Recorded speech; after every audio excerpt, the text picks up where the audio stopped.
God's ఆధ్వర్యంలో అంతర్జాతీయ అక్షరాస్యత దినోత్సవం. Gnaneshwari urban and rural development society ఆధ్వర్యంలో సోమవారం మండల కేంద్రమైన నాదెండ్లలోని కస్తూరిబా బాలికల పాఠశాలలో అంతర్జాతీయ అక్షరాస్యత దినోత్సవం జరిగింది. పాఠశాల ప్రత్యేక అధికారిణి మాధవి లత అధ్యక్షత వహించిన ఈ కార్యక్రమంలో ప్రముఖ సాహితీ విమర్శకులు డాక్టర్ పివి సుబ్బారావు పాల్గొని చదువు యొక్క ఆవశ్యకత గురించి విద్యార్థినులకు వివరించారు.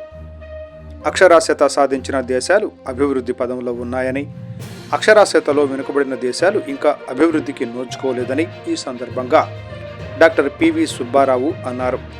మన దేశం కూడా 100% అక్షరాస్యత సాధించినప్పుడే అభివృద్ధి పదంలో అగ్రస్థానంలో ఉంటుందని, అందుకోసం అందరూ శక్తివంచన లేకుండా కృషి చేయాలని ఆయన తెలిపారు.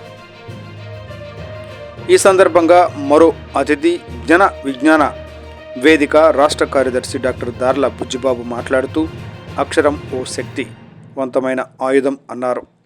ఇందులో భాగంగా పాఠశాల గ్రంథాలయానికి 50 రకాల బాలబాలికల పుస్తకాలు ఉచితంగా అందజేశారు.